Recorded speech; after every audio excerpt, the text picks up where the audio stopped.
Hello दोस्तों, एक बार फिर से स्वागत है आपके अपने यूट्यूब चैनल पर। इस वीडियो के अंदर राजस्थान कला एवं संस्कृति का एक शानदार टॉपिक त्यौहार लेकर आए हैं और इस वीडियो के अंदर हम राजस्थान के त्योहारों के बारे में जानेंगे। राजस्थान में कौन कौन से त्यौहार मनाए जाते हैं। इससे पहले हमने राजस्थान के 3 महीने चैत्र, बैसाख और ज्येष्ठ महीने में कौन कौन से त्यौहार मनाए जाते हैं उनके बारे में जान लिए। आज हम जानेंगे शेष बचे हुए महीनों के बारे में, उन महीनों में कौन कौन से त्यौहार मनाए जाते हैं, कब मनाए जाते हैं और क्यों मनाए जाते हैं। हमने 3 महीनों के त्योहारों के बारे में जान लिया है। पहला महीना होता है हिंदी कैलेंडर का। चैत्र महीने के त्योहारों के बारे में जान लिया है। बैसाख महीने के त्योहारों के बारे में जान लिया है और ज्येष्ठ महीने के त्योहारों के बारे में जान लिए। इस वीडियो के अंदर हम चौथा महीना होता है आषाढ़। आषाढ़ महीने में कौन कौन से त्यौहार मनाए जाते हैं इसके बारे में जानेंगे। तो मैंने आपको पहले ही बता दिया है, प्रत्येक महीने के अंदर क्या होते हैं, 2 पक्ष होते हैं, एक कृष्ण पक्ष, एक शुक्ल पक्ष। तो इसी प्रकार आषाढ़ महीने में क्या होंगे, 2 पक्ष होंगे। देख लीजिए कौन कौन से पक्ष होंगे। कृष्ण पक्ष और शुक्ल पक्ष होते हैं। कृष्ण पक्ष को बदी कहा जाता है और वह शुक्ल पक्ष को शुद्धि कहा जाता है।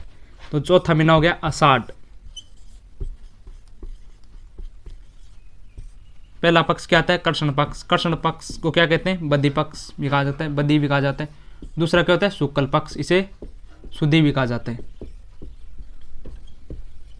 तो कृष्ण पक्ष में कौन कौन से, आषाढ़ महीने के कृष्ण पक्ष में कौन सा त्यौहार मनाया जाता है, तो आषाढ़ कृष्ण एकादशी, यानी आषाढ़ कृष्ण एकादशी को त्यौहार मनाया जाता है। आषाढ़ कृष्ण एकादशी, आषाढ़ कृष्ण एकादशी को योगिनी एकादशी कहा जाता है, योगिनी एकादशी। इतना याद रखना है, आषाढ़ कृष्ण एकादशी को क्या कहते हैं, योगिनी एकादशी, योगिनी एकादशी। आपको एग्जामिनर या एग्जाम में इस प्रकार से पूछेगा, योगिनी एकादशी कब मनाई जाती है, तो आपका उत्तर होगा आषाढ़ कृष्ण एकादशी को योगिनी एकादशी कहा जाता है। तो एक ही त्यौहार आता है महत्वपूर्ण आषाढ़ महीने के अंदर कृष्ण पक्ष के। हम जानेंगे शुक्ल पक्ष में कौन कौन से त्यौहार आते हैं आषाढ़ महीने में। तो आषाढ़ महीने के शुक्ल पक्ष के बारे में जानेंगे। योगिनी एकादशी के बारे में बता दिया, कब मनाई जाती है, आषाढ़ कृष्ण पक्ष की एकादशी को क्या मनाई जाती है, योगिनी एकादशी मनाई जाती है। तो आषाढ़ महीने की शुक्ल एकादशी को कौन सा त्यौहार मनाया जाता है, तो आषाढ़ शुक्ल एकादशी, इसे कहा जाता है देवशयनी, यानी देवशयनी एकादशी। देवशयनी यानी भगवान इस दिन क्या हो जाते हैं, भगवान विष्णु क्या हो जाते हैं, सो जाते हैं 4 महीने के लिए। किसी प्रकार के कोई मांगलिक कार्य नहीं होते 4 महीनों के अंदर, इसलिए आषाढ़ शुक्ल एकादशी क्या कहा जाता है, देवशयनी एकादशी कहा जाता है। एकादशी की क्यों कहा जाता है, भगवान विष्णु है वो 4 महीने के लिए सो जाते हैं। किसी भी प्रकार के कोई मांगलिक कार्य, कोई विवाह शादी का प्रोग्राम नहीं होता है, इस कारण इसे देवशयनी एकादशी कहा जाता है। आषाढ़ शुक्ल एकादशी को देवशयनी, भगवान विष्णु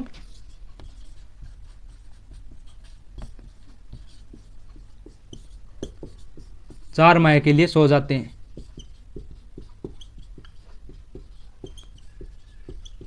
कोई इसके माह के लिए सो जाते हैं।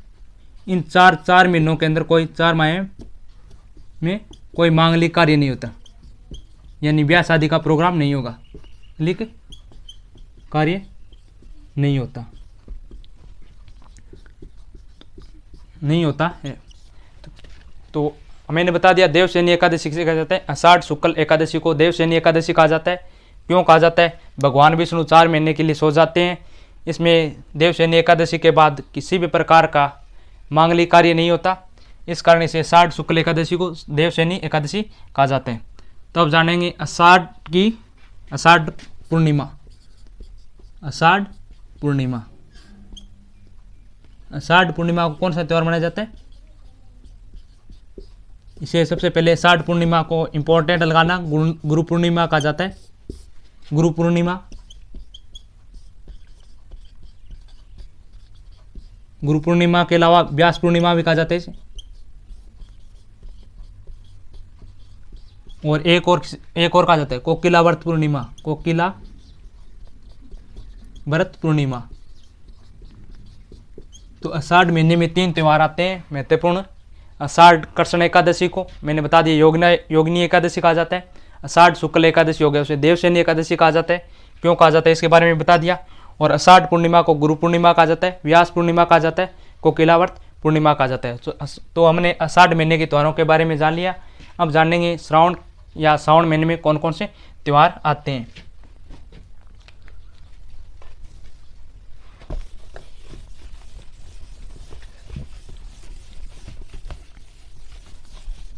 तो श्रावण महीना हिंदुओं का क्या हो गया, हिंदू कैलेंडर या हिंदी कैलेंडर हिंदू धर्म का कौन सा हो गया, 5वां महीना हो गया। 5वां महीना कौन सा हो गया, श्रावण। प्रत्येक महीने के अनुसार इसमें भी 2 पक्ष होंगे। पहला हो गया कृष्ण पक्ष और दूसरा क्या हो गया, शुक्ल पक्ष। तो सबसे पहले हम जानेंगे कृष्ण पक्ष में श्रावण महीने में कौन कौन से त्यौहार मनाए जाते हैं। इससे पहले आपको बता देता हूँ, श्रावण के सोमवारों को बहुत ही पवित्र माना जाता है।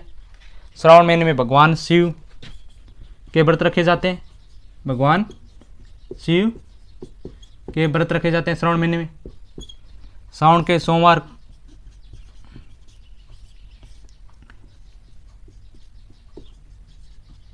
को पवित्र माना जाता है।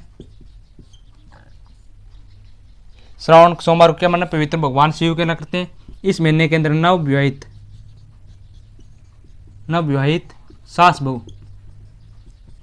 सास बहू एक साथ नहीं रहती है।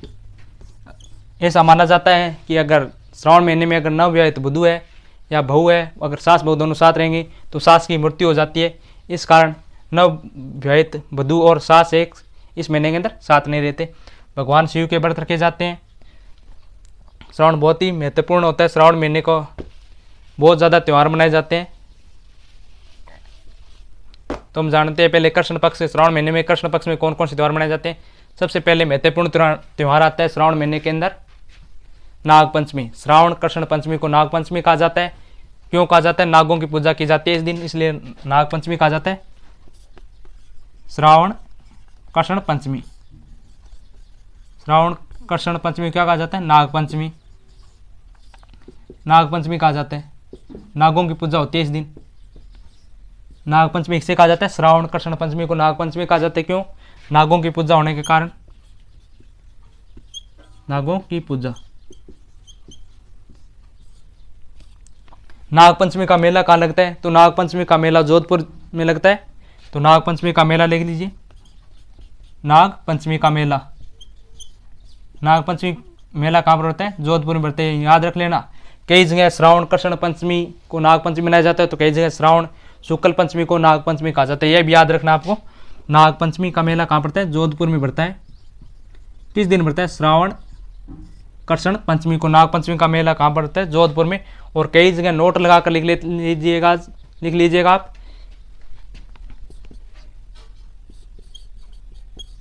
श्रावण शुक्ल पंचमी को नागपंचमी मनाई जाती है। श्रावण शुक्ल पंचमी को भी नागपंचमी कहा जाता है। श्रावण शुक्ल पंचमी को भी नागपंचमी कहा जाता है। यह भी याद रख लेना। अगर एग्जाम में दोनों आ जाए तो आपको श्रावण शुक्ल पंचमी को क्या मानना है, सही मानना है। तो श्रावण शुक्ल पंचमी को आपको सही मानना है। श्रावण कृष्ण पंचमी को नागपंचमी कहा जाता है। नागों की पूजा की जाती है। नागपंचमी का मेला जोधपुर में बढ़ता है। और श्रावण शुक्ल पंचमी को भी नागपंचमी कहा जाता है।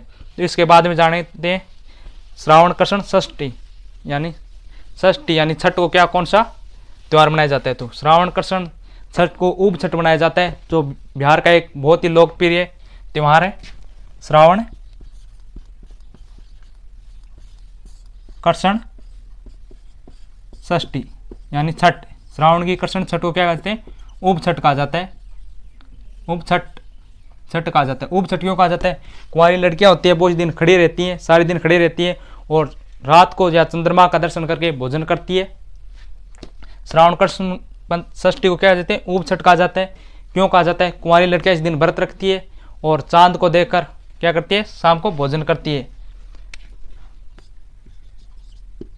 कुंवारी लड़कियां सारे दिन खड़ा होकर व्रत करती है, सारे दिन खड़े रहकर व्रत करती है और रात को चंद्रमा के दर्शन कर भोजन करती है। चंद्रमा के दर्शन करके भोजन करती है। ये बिहार के अंदर ज़्यादा प्रचलित त्यौहार है। ऊब छठ बिहार के अंदर बहुत ही ज़्यादा प्रचलित त्यौहार है। श्रावण कृष्ण षष्ठी को उपछठ कहा जाता है। कुंवारी लड़कियां सारे दिन खड़े रहकर व्रत करती है, रात को चंद्रमा को देखकर भोजन करती है। कौन सा त्यौहार है? उपछठ श्रावण कृष्ण षष्ठी को मनाया जाता है। इसके बाद में देखते हैं श्रावण कृष्ण नवमी। श्रावण कृष्ण नवमी को कौन सा त्यौहार मनाया जाता है?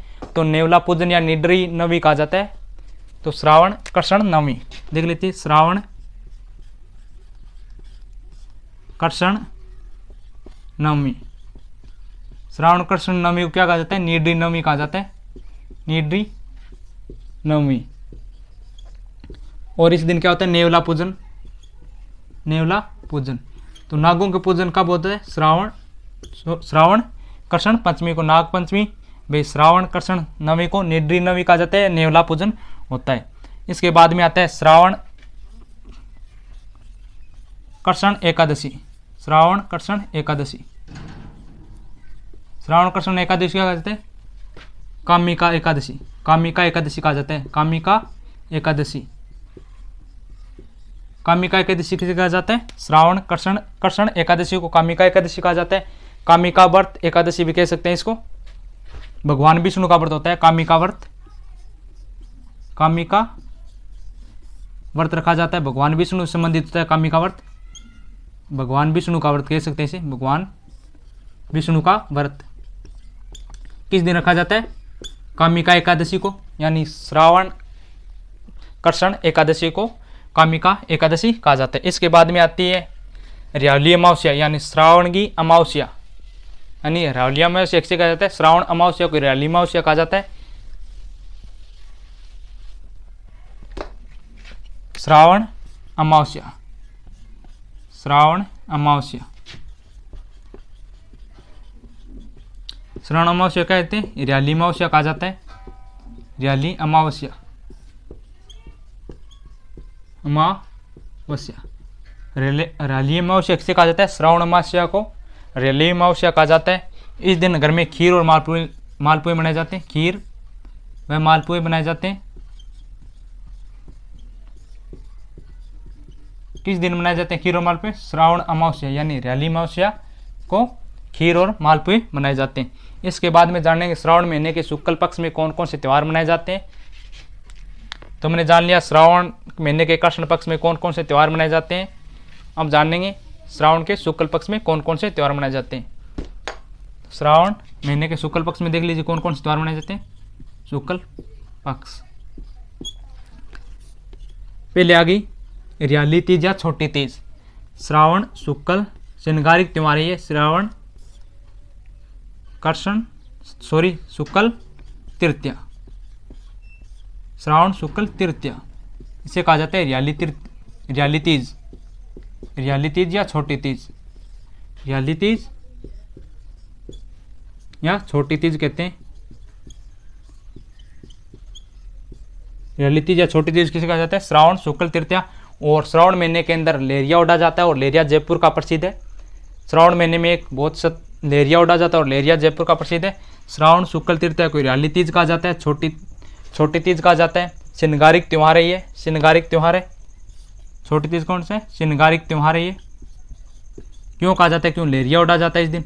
इस दिन लड़कियां झूला झूलती है, लड़कियां झूला झूलती है, लड़कियां झूला झूलती है इस दिन। और तीज त्यौहार के विलेख सुंदा विलेख के अंदर वर्णन है तीज त्यौहार का वर्णन। सुंदा तो आपको एग्जामिनर इससे पूछ सकता है क्वेश्चन कि तीज त्यौहार का या छोटी रावली तीज या छोटी तीज का किस अभिलेख के अंदर वर्णन दिया गया। तो सुंदा अभिलेख के अंदर तीज या छोटी तीज या रावली तीज का वर्णन दिया गया है। छोटी तीज या रावली तीज क्या है? एक श्रृंगारिक त्यौहार है, लड़कियां झूला झूलती है और तीज की सवारी निकाली जाती है जो जयपुर की प्रसिद्ध है। तीज की सवारी देख लीजिए कहाँ की प्रसिद्ध है। तीज की सवारी, तीज सवारी, तीज सवारी कहाँ की प्रसिद्ध है? तीज सवारी कहाँ की प्रसिद्ध है? देख लीजिए जयपुर की प्रसिद्ध है।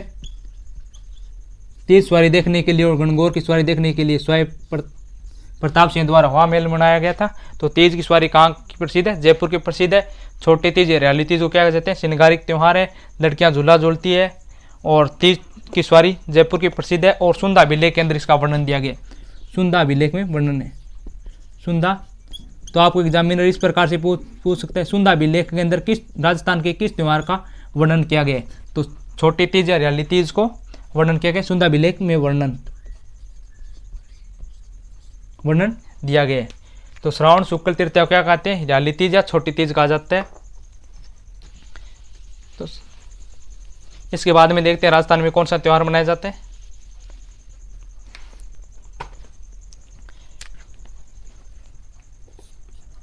श्रावण शुक्ल पक्ष की तृतीया कर ली।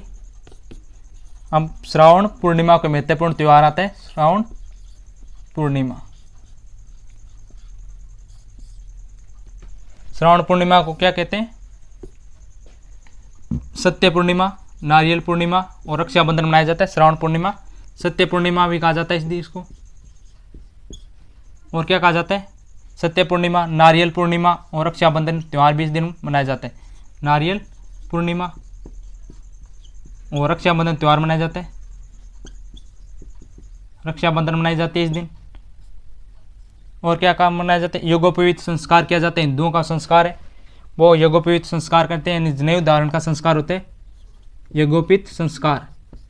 इसी दिन क्या जाता है? सबसे पवित्र दिन माना जाता है रक्षाबंधन का, यज्ञोपवीत संस्कार का।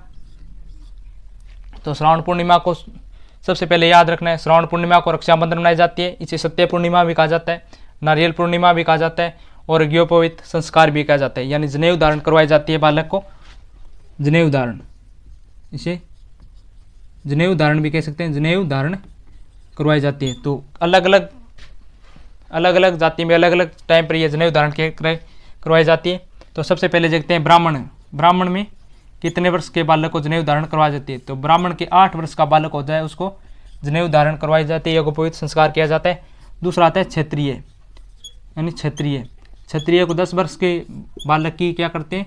जनेऊ धारण करवाते हैं। इसके बाद में आता है वैश्य। तो वैश्य की 12 वर्ष की जाती है और शूद्र के अंदर कोई भी संस्कार यज्ञोपवीत संस्कार नहीं किया जाता है। तो श्रावण पूर्णिमा को क्या कहा जाते हैं? सत्य पूर्णिमा कहा जाता है। नारियल पूर्णिमा, रक्षाबंधन, यज्ञोपवीत संस्कार किया जाता है। ब्राह्मण के बच्चे का 8 वर्ष का यज्ञोपवीत संस्कार किया जाता है, क्षत्रिय के बच्चे का 10 वर्ष का किया जाता है और वैश्य के पुत्र का 12 वर्ष की उम्र में यज्ञोपवीत संस्कार किया जाता है। तो इस वीडियो के अंदर हमने 2 महीनों आषाढ़ और श्रावण महीने के त्योहारों के बारे में जाने, इनके महीने में कौन कौन से त्यौहार मनाए जाते हैं और क्यों मनाए जाते हैं। अगर आपको वीडियो पसंद आए तो लाइक करें और हमारे चैनल को सब्सक्राइब करें।